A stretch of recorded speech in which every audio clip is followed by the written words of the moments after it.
Hello बच्चों, कैसे हैं आप। मैं आपका मेंटर अरविंद आर आपका स्वागत करता हूं। आज हम स्टार्ट करेंगे वेक्टर। हम पढ़ रहे थे, पिछला टॉपिक हमने क्या पढ़ा था, वेक्टर। क्या पढ़ा था, वेक्टर। तो वेक्टर में हमने सदिशों के योग के नियम पढ़े थे। सदिशों के योग के 3 नियम पढ़े थे। कौन कौन से नियम पढ़े थे, 3 नियम पढ़े थे। तो सदिशों के योग के 3 नियमों के बारे में जाना था। सदिशों के योग के नियम, सदिशों के योग के नियम, योग के नियम। अब सदिशों के योग के नियम में आपने कितने 3 नियम पढ़े थे। कौन सा, पहला त्रिभुज का नियम, सदिशों का योग का त्रिभुज नियम। दूसरा कौन सा पढ़ा था आपने, दूसरा समांतर चतुर्भुज का नियम, समांतर चतुर्भुज का नियम, ठीक है। और तीसरा क्या पढ़ा था, तीसरा पढ़ा था बहुभुज का नियम। ये हमको पढ़ना है, बहुभुज का नियम, ठीक है, बहुभुज का नियम।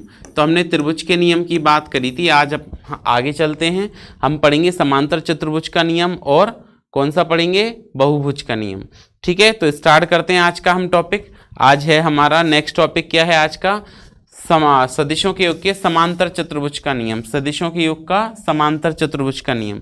तो देखिए, सदिशों के योग का समांतर चतुर्भुज का नियम क्या कहता है। सबसे पहले तो ये देख लेते हैं हम कि सदिशों के योग के समांतर चतुर्भुज का नियम क्या कहता है। तो देखिए, ये नियम क्या कहता है कि इस नियम के अनुसार जब दो सदिशों को किसी समांतर चतुर्भुज की दो संगत भुजाओं द्वारा परिमाण एवं दिशा में समान क्रम में व्यक्त किया जाता है, ठीक है। हम यहाँ पे लिखते हैं सदिशों के योग के समांतर चतुर्भुज का नियम। सदिशों के योग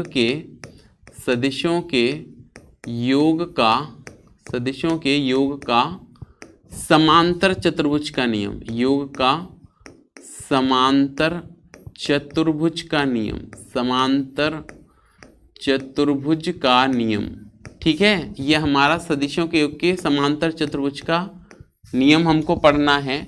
क्या कहता है ये नियम कि इस नियम के अनुसार क्या लिखेंगे, इस नियम के आपको साथ साथ में नोट करते जाना है। इस नियम के अनुसार जब दो सदिशों को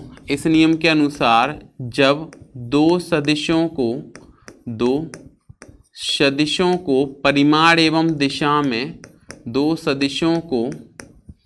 परिमाण एवं दिशा में किसी समांतर चतुर्भुज की दो सदिशों को परिमाण एवं दिशा में किसी समांतर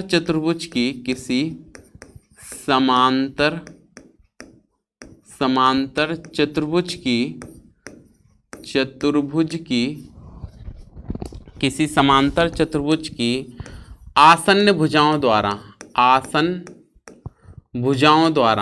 आसन्न भुजाओं द्वारा, ठीक है।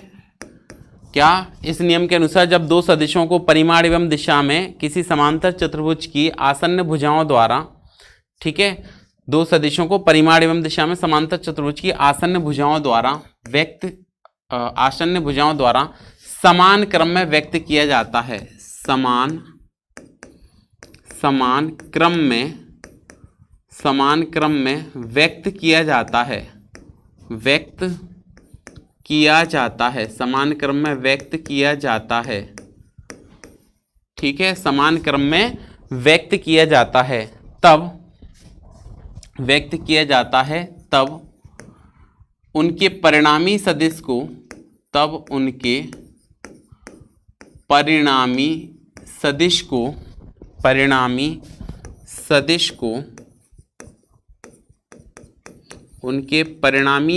को समांतर चतुर्भुज के विकर्ण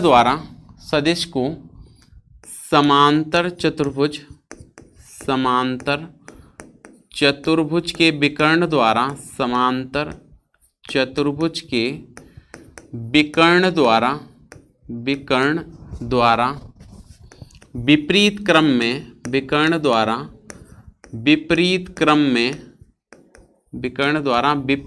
में परिमाण एवं दिशा में व्यक्त किया जाता है। परिमाण एवं दिशा में, परिमाण एवं दिशा में व्यक्त किया जाता है, दिशा में व्यक्त किया जाता है। ठीक है, ये आपका नियम है, व्यक्त किया जाता है। तो आप ध्यान दें, इस नियम के अनुसार जब दो सदिशों को परिमाण एवं दिशा में किसी समांतर चतुर्भुज की आसन्न भुजाओं द्वारा समान क्रम में व्यक्त किया जाता है, तब उनके परिणामी सदिश को समांतर चतुर्भुज के विकर्ण द्वारा विपरीत क्रम में परिमाण एवं दिशा में व्यक्त किया करते हैं, विपरीत क्रम में परिमाण एवं दिशा में व्यक्त करते हैं। ये आपका कौन सा नियम है? समांतर चतुर्भुज का नियम है। अब जरा देखते हैं इसको, समांतर चतुर्भुज के नियम को जरा हम प्रूफ करते हैं। तो हमने एक समांतर चतुर्भुज लिया हुआ है, यहाँ पे देखो इसकी दिशा O से A की तरफ है, A से C की तरफ है। अब ये समांतर है तो इसके समांतर इसकी दिशा होगी और इसके समांतर इसकी दिशा होगी। तो हमने क्या किया, एक त्रिभुज लिया, क्या लिया, एक त्रिभुज लिया। कौन सा त्रिभुज लिया? त्रिभुज OAC में, त्रिभुज OAC में, कौन सा त्रिभुज लिया? OAC में सदिशों के योग के त्रिभुज नियम से, सदिशों के योग के त्रिभुज नियम से, सदिशों के योग के त्रिभुज नियम से, सदिशों का योग का त्रिभुज का नियम लगा दिया इसमें हमने। तो सदिशों के योग का त्रिभुज का नियम क्या कहता है? अब देखो आपको दिशा के अनुसार चलना है। सबसे पहले दिशा कैसे बनी है? O से A की तरफ। कैसे दिशा बनी है? O से A की तरफ। तो हमने लिखना OA वेक्टर प्लस A से किधर है? C की तरफ है। तो हमने लिखा OA वेक्टर प्लस क्या लिखा? AC vector, OA vector plus AC vector बराबर OA vector plus AC vector बराबर क्या बनेगा? OC वेक्टर, बराबर बनेगा OC वेक्टर। अब आप एक बात का और ध्यान दें कि यहाँ पर ये जो परिणामी है इसको हमने R वेक्टर कहा है। क्या कहा है? R वेक्टर कहा है। तो OA वेक्टर हमने यहाँ पे ऐसा कंसीडर किया, माना, क्या माना है कि आपका जो OA वेक्टर है इसको आपने क्या कहा है? A वेक्टर कहा है। आपका जो AC वेक्टर है इसको आपने क्या कहा है? AC वेक्टर को B वेक्टर कहा है। और जो आपके पास OC वेक्टर है इसको आपने क्या कहा है? R वेक्टर कहा है। ठीक है, तो वैल्यू रखें। OA वेक्टर को आपने क्या माना है? A vector plus AC vector को आपने क्या माना है? B वेक्टर, और OC वेक्टर आपके पास क्या है? R vector. तो ये सदिशों के योग का समांतर चतुर्भुज का नियम हो गया। कौन सा नियम हो गया? सदिशों के योग के समांतर चतुर्भुज का नियम हो गया। ठीक है, आप विपरीत में भी लगा सकते हैं। अभी हमने जो त्रिभुज लिया OAC, आप चाहें तो OBC में भी लगा सकते हैं, OBC में भी समान नियम को लगा सकते हैं। अगर आप OBC में लगाएंगे तो आप क्या लिखेंगे? देखें यहाँ पे मैं बता देता हूं, OB vector plus BC vector, OB vector plus BC vector equal to OC vector. ठीक है, यहां पे हम लिख देते हैं ताकि आपको थोड़ा सा क्लियर हो जाए। क्या? OC वेक्टर, ऊपर वाला त्रिभुज लें कौन सा? OBC, OC vector equal to क्या लिखा? OB vector plus BC vector. तो इसको आपने क्या लिखा है? R vector equal to B vector plus A vector.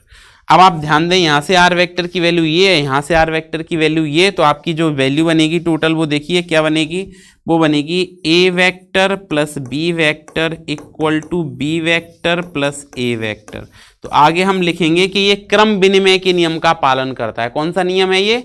क्रम विनिमय के नियम का पालन करता है। सदिशों का योग कौन से नियम का पालन करता है? क्रम विनिमय के नियम का पालन करता है। आपको ये नोट करके रखना है। ठीक है, और आपको जो लिखवा रहे हैं साथ साथ में नोट करते जाना है। ठीक है, तो ये हो गया आपका समांतर चतुर्भुज का नियम। अब आगे हम बात करते हैं इसमें बहुभुज के नियम की, सदिशों के योग का बहुभुज नियम। तो देखिए सदिशों के योग का बहुभुज नियम क्या कहता है? ये नियम कहता है कि इस नियम के अनुसार सदिशों के योग के बहुभुज का जो नियम है वो क्या कहता है? बहुभुज का नियम कहता है कि इस नियम के अनुसार जब दो या दो से अधिक सदिशों को परिमाण एवं दिशा में, दो या दो से अधिक सदिशों को परिमाण एवं दिशा में, ठीक है, परिमाण एवं दो या दो से अधिक सदिशों को परिमाण एवं दिशा में किसी बहुभुज की आसन्न भुजाओं द्वारा या क्रमागत भुजाओं द्वारा व्यक्त किया जाता है। ठीक है, तब उनके परिणामी सदिश समान क्रम में व्यक्त किया जाता है। तब उनके परिणामी सदिश को विपरीत क्रम में उसके बंद करने वाली भुजा द्वारा व्यक्त किया जाता है, अंतिम भुजा द्वारा व्यक्त करते हैं। तो देखिए नेक्स्ट हम लिखते हैं सदिशों का योग का बहुभुज का नियम। ठीक है, नेक्स्ट टॉपिक हमारा क्या है, सदिशों के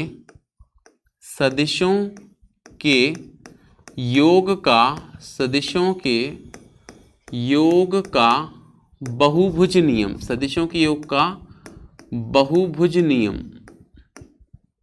ठीक है, सदिशों के योग का कौन सा नियम है, ये बहुभुज नियम है। ये क्या कहता है, इस नियम के अनुसार, बहुभुज का नियम क्या कहता है, सदिशों के योग का बहुभुज नियम क्या कहता है कि इस नियम के अनुसार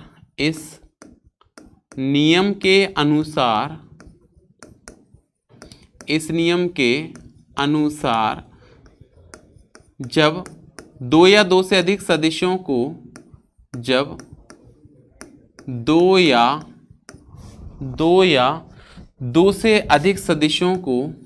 या दो से अधिक सदिशों को परिमाण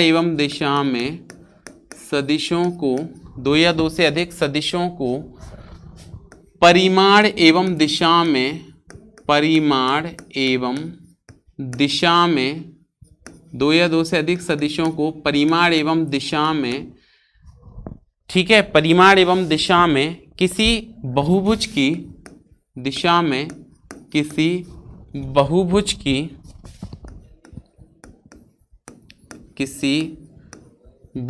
की आसन भुजाओं द्वारा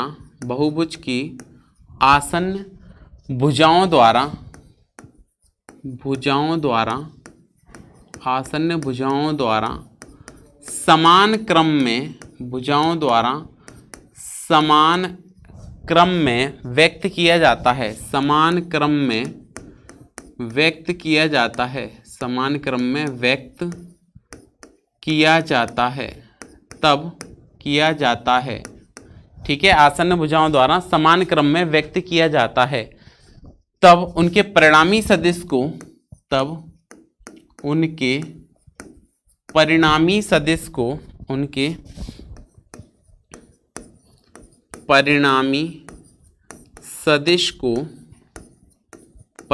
सदिश को बहुभुज की अंतिम भुजा द्वारा,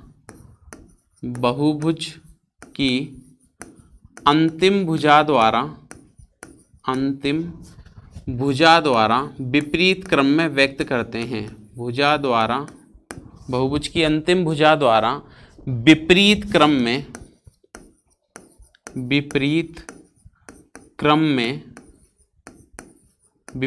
में व्यक्त किया जाता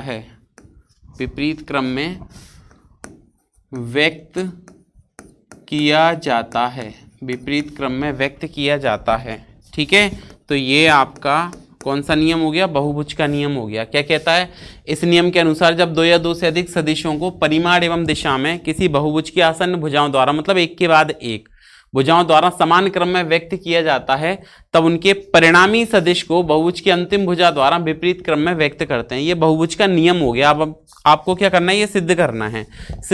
तो हमने ये बहुभुज बनाना है। ये आपके पास ए वेक्टर है, ये बी वेक्टर, ये सी वेक्टर और ये डी वेक्टर है। इनको हम क्या करते हैं, इन वेक्टर्स को आप क्या कर सकते हो, पैरेलल शिफ्ट कर सकते हो। जैसे ये है, इसको समांतर ला सकते हैं, समांतर लाए तो इसको ऐसे समांतर बढ़ा सकते हैं। आगे हम इसको पैरेलल शिफ्टिंग पढ़ेंगे, ये बढ़ा दिया हमने समांतर। इसको पीछे की तरफ लाए, ठीक है, समतल में पीछे की तरफ लाए तो ये आपने सी वेक्टर यहां लगा दिया। इसको भी इसी क्रम में ऐसे, और ये अंतिम भुजा व्यक्त कर दी। तो ये आपका एक बहुभुज इस प्रकार का बन जाएगा। ये बात समझ में आ गई, ठीक है। ये आपका इस प्रकार का क्या बन जाएगा, एक बहुभुज बन जाएगा। इस बात का ध्यान रखें, ठीक है। तो अब देखिए हमने लिया, अब आपको इस बहुभुज में कितने त्रिभुज दिख रहे हैं, तो हमने यहाँ पे 3 बना दिए, एक, ये 2 और ये तीसरा। दिशा की बात करें तो ओ से ए की तरफ पहले दिशा बन रही है, फिर ओ से के की तरफ, के से एल की तरफ, एल से एम की तरफ है और एम से एन की तरफ है। ये दिशा आपको विपरीत क्रम में दी गई है, तो ये हमने विपरीत दिशा लगा दी। इधर देखो, ये छोटा वाला एक त्रिभुज बनाएंगे तो ये दिशा आपकी ऐसी बन जाएगी और इधर की ये वाली दिशा ऐसी बन जाएगी। अब एक एक त्रिभुज लेते जाना है और सॉल्व करते जाना है। तो हमने क्या किया, यहाँ पे एक एक त्रिभुज लिया, उसको सॉल्व करना शुरू किया। तो हमने लिया त्रिभुज ओ के एल, ओ से के की तरफ है दिशा, के से एल की तरफ है दिशा। ओ से कहाँ है, के की तरफ, के से कहाँ है, एल की तरफ। तो हमने लिखा त्रिभुज ओ के एल में, क्या लिखा, त्रिभुज ओ के एल में, ठीक है, सदिशों के योग के त्रिभुज नियम से, सदिशों के योग के, सदिशों के योग के त्रिभुज नियम से, योग के त्रिभुज नियम से, सदिशों का योग का त्रिभुज का नियम लगा दिया हमने। कौन सा त्रिभुज लिया, ओ के एल।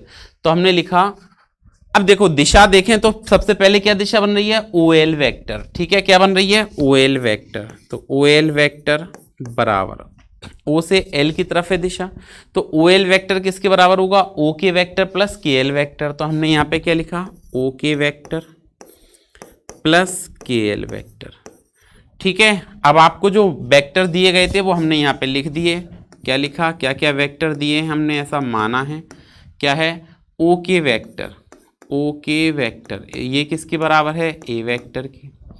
फिर क्या है, के एल वैक्टर, के एल वैक्टर आपका किसके बराबर है, बी वैक्टर के। फिर आपका क्या है, L M vector, L M vector किसके बराबर है आपका, सी वैक्टर के। फिर क्या है, एम एन वैक्टर, और एम एन वैक्टर आपका किसके बराबर है, ये है आपका डी वैक्टर के।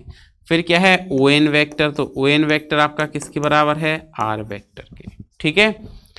तो देखिए ओ एल वैक्टर बराबर ओ के वैक्टर, ओ के वैक्टर आपका किसके बराबर है, ए वैक्टर के, और के एल वैक्टर आपका किसके बराबर है, बी वैक्टर के। तो ये आपकी पहली इक्वेशन बन गई, पहला समीकरण बन गया इससे। ये इतना समझ आ गया। अच्छा, अब हम इसके बाद आगे बात करते हैं। नेक्स्ट आप देखिए, इसके बाद नेक्स्ट हमने लिखा, तो देखिए नेक्स्ट में आपको क्या कहा गया है। इसके बाद नेक्स्ट हम आगे बढ़ाते हैं इसको, तो एक और त्रिभुज ले रहे हैं हम, दूसरा कौन सा त्रिभुज ले रहे हैं, वो ओ एल एम। सो हमने लिखा त्रिभुज ओ एल एम में, त्रिभुज ओ एल एम में, ठीक है, सदिशों के योग के त्रिभुज नियम से, सदिशों के योग के, सदिशों के योग के त्रिभुज नियम से, सदिशों के योग के त्रिभुज नियम से, इसमें हमने सदिशों का योग का त्रिभुज का नियम लगा दिया। तो जैसे ही आप त्रिभुज का नियम लगाओगे, कौन से में, ओ एल एम में, तो ओ से एल की तरफ है, एल से एम की तरफ है, equal to O M vector. तो हमने क्या लिखा, ओ एम वैक्टर बराबर, ओ एम वैक्टर बराबर O L vector plus, O L vector plus, O L vector plus L M vector, plus L M vector, ठीक है। ओ एल वैक्टर का मान समीकरण 1 से रखने पर, ओ एल वैक्टर का मान समीकरण 1 से रखने पर, समीकरण 1 से रखने पर, ठीक है, हमने इसका मान समीकरण 1 से रख दिया। तो आपने यहाँ पे क्या लिखा, आपने लिखा ओ एम वैक्टर बराबर, ठीक है, O L vector, O L vector का मान क्या है, A vector plus B vector plus L M vector, और एल एम वैक्टर क्या है आपका यहाँ पे, सी वैक्टर है। ये आपका इक्वेशन नंबर 2 दूसरा समीकरण बन गया। इतना समझ आया। अब आगे देखते हैं इसके बाद। तो देखिए नेक्स्ट हम इसमें क्या लिखेंगे, नेक्स्ट हम लिखते हैं, एक और त्रिभुज लिया, त्रिभुज ओ एम एन में। तो हमने लिखा त्रिभुज ओ एम एन में, ठीक है, कौन सा त्रिभुज लिया, ओ एम एन में, सदिशों के योग के त्रिभुज नियम से, सदिशों के योग के त्रिभुज नियम से, सदिशों के योग के त्रिभुज नियम से, सदिशों का योग का त्रिभुज का नियम लगा दिया इसमें हमने, ठीक है। तो सदिशों के योग के त्रिभुज के नियम से हम इसमें क्या लिख सकते हैं, आप देखिए डायरेक्शन कैसे है, ओ से एम की तरफ, कैसे, ओ से एम की तरफ, प्लस एम एन बराबर ओ एन। तो हमने क्या लिखा, ओ एन वैक्टर बराबर, ओ एन वैक्टर बराबर O M vector plus M N vector. समीकरण 2 से ओ एम वैक्टर का मान रख दो, तो ओ एम वैक्टर का मान OM वेक्टर का मान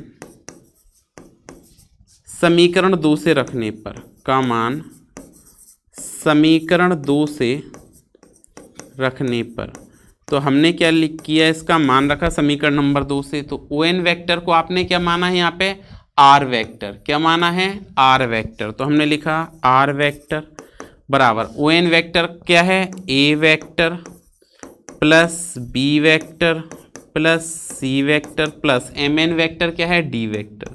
तो ये कौन सा नियम हो गया आपका, बहुभुज नियम हो गया। कौन सा नियम हुआ इसका, बहुभुज नियम हो गया। सदिशों के योग का ये बहुभुज नियम हो गया। समझ आया, ठीक है। सदिशों के योग का कौन सा नियम हो गया, ये बहुभुज नियम हो गया, ठीक है। तो इस प्रकार से जितने भी साइड्स आती जाएं उन सबको हमको क्या करना है, उनको सदिश योग करना है, ठीक है। सदिश योग करते हुए हम क्या कर सकते हैं, इसमें फाइनल सदिशों के योग के बहुभुज के नियम को ज्ञात कर सकते हैं। अब हम इसमें एक चीज और देखते हैं, सदिशों के योग के नियम, ठीक है। सदिशों के योग के क्या क्या नियम हैं, तो हमने 3 नियम पढ़े, त्रिभुज का नियम, बहुभुज का नियम, समांतर चतुर्भुज का नियम, ठीक है।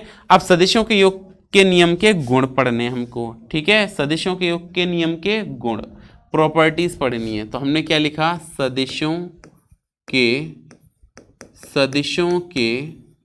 योग के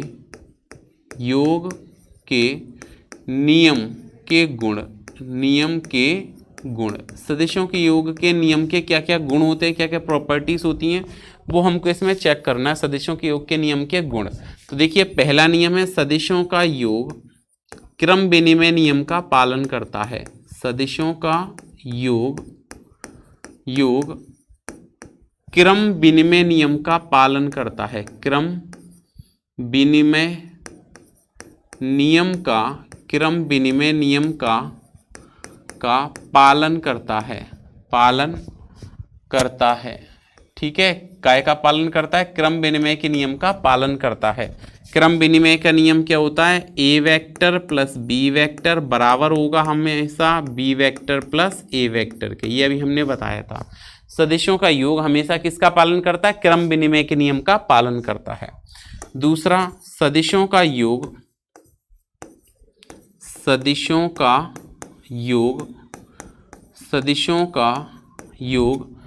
साहचर नियम का भी पालन करता है। साहचर नियम का भी पालन करता है। साहचर नियम का भी किसका, साहचर नियम का भी पालन करता है, ठीक है। एक तो क्रम विनिमय का पालन करता है, दूसरा साहचर नियम का पालन करता है। तो साहचर का नियम क्या होता है, आपने लिखा A vector plus B vector, इन दोनों को एक साथ जोड़ के इसको C के साथ जोड़ दिया, तो ये बराबर आएगा हमेशा किसके, A vector plus B vector plus C vector के। तो ये साहचर नियम का भी पालन करता है। और तीसरा है, सदिशों का योग समान वितरण के नियम का पालन करता है। सदिशों का योग समान वितरण के नियम का भी पालन करता है। समान वितरण के नियम का पालन करता है। देखो समान वितरण का नियम क्या होता है, ये देख लेते हैं। तो आपको किसी नंबर से मल्टीप्लाई करना है, आपको 2 सदिश दिए गए हैं, A vector plus B vector. तो या तो आप दोनों को जोड़ के उस संख्या से गुणा कर दें, या सिंपली आप क्या लिखें, NA vector plus NB vector. इसको भी आप ऐड करेंगे तो सभी वैल्यूज़ क्या आएंगी, आपकी समान आएंगी। तो ये आपके 3 नियम हैं, ठीक है। 3 कंडीशंस हैं या 3 प्रॉपर्टीज़ हैं आपकी, जो आपको याद रखनी है, ठीक है। तो आपको इतना पढ़ के आना है। इसके बाद हम कल फिर से मिलते हैं एक नए कॉन्सेप्ट के साथ। तब तक पढ़ते रहें, सुरक्षित रहें। धन्यवाद।